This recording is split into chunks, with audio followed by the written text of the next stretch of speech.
So 10 things I think we learned from round 1 of the Rugby World Cup, and I know not everyone has played, but it's as close to round 1 as I think we can get.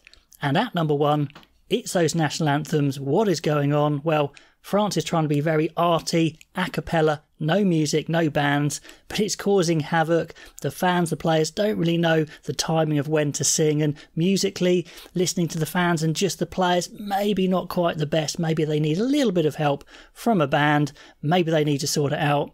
But to be fair to France, one thing that is great is the architecture of those stadiums, and they're full to the brim. It's looking great. Now we need it to sound great. At number 2, New Zealand could still win the Rugby World Cup, but not like that. Strange tactics from New Zealand once again, passing and running from deep. Do they think they're slightly better than they are? I mean, is any side good enough to break down the likes of the French defence from deep every time? I'm just not sure. I mean, it's a good attack. It makes lots of distance, but if it only gets them up to the halfway line and they make a mistake, they're in big trouble.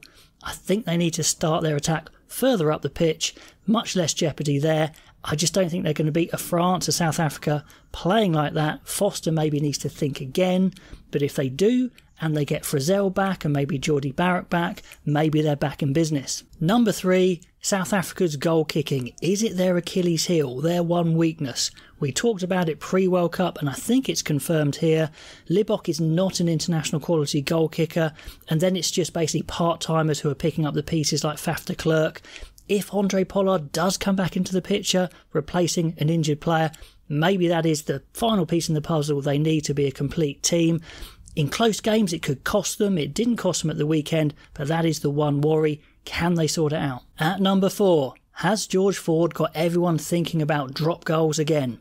It's cheap points in a way. If you have a reliable kicker who can pull that trigger on the drop goal and it's going to go over 9 times out of 10, maybe you go for it. Sure, you give up a chance of scoring, but if your attack's not the greatest and you're playing a very tough team, or you just find yourself in a difficult spot, maybe you should pull the trigger a bit more on the drop goal, and I guarantee you coaches and players are at least considering that after George Ford's performance. Number 5, England finds something to build on. Heart, defensive work, line speed, drop goals. At least it's a starting point, a buzz around the camp, a little bit of belief, because until now we haven't seen anything to get the crowd excited, and we did see it there. But to go deep in the World Cup, we know they need an attack. Against Japan, they need to show that that attack is at least capable of scoring a few tries.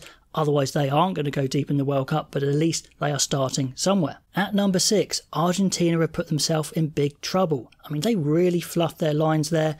They had 61 minutes when Carreras came back on to make the extra player count, and it's super disappointing for them. They didn't even get close. Now, Pool D is probably looking the weakest pool and could still be a fascinating scrap for qualification, because Japan and Samoa are still going to have something to say, so every pool has got something exciting to play for. At number 7, it's the old stand-up tackle. One day I'm going to count how many stand-up tackles there are in a game. 50, 100, I don't know, I need to do it. But it's a lottery. Any of those tackles could be a head-on-head and a red card. We saw a low-end red card for Tom Curry. We saw one that wasn't picked up, which goes on to point 8, and that is consistency. I mean, I prefer talking about players because that's more exciting, but refereeing, it's going to be an issue. And the consistency in the Wales game was commented on highly, saying they should have been yellow carded when under the pump from Fiji, giving away lots of penalties. So consistency is one thing, and also World Rugby are going to have to do something about these stand-up tackles, I think. I think Lawrence Dallaglio talked about it in the analysis as well. At number 9, Scotland's 0 tries is worrying. This is a side who build themselves on running rugby, on scoring exciting tries, and they tried and tried and tried against South Africa. That blitz defence was too strong. No, scoring only 3 points from a penalty kick is definitely a confidence knock. Maybe like New Zealand, Scotland need to consider where they start their attack. They could be out of this World Cup because they went for broke and they weren't quite smart enough. It's a tough call. Do they keep going how they are? I think they probably will, but maybe they need to reconsider. Finishing off with number 10, a real positive. We saw that rugby is just so damn exciting. Simple as that. The intensity, the desire to win from all sides was an inspiration. Wales-Fiji was thrilling, that end. France winning the first game of their home World Cup against the All Blacks. The first pool of death clash between Scotland and South Africa. England finally getting something to cheer about. It's exciting. It's why we watch rugby. It's why the World Cup is such a great event. Anyway, let me know what things really caught your eye this weekend, and I'll catch you next time.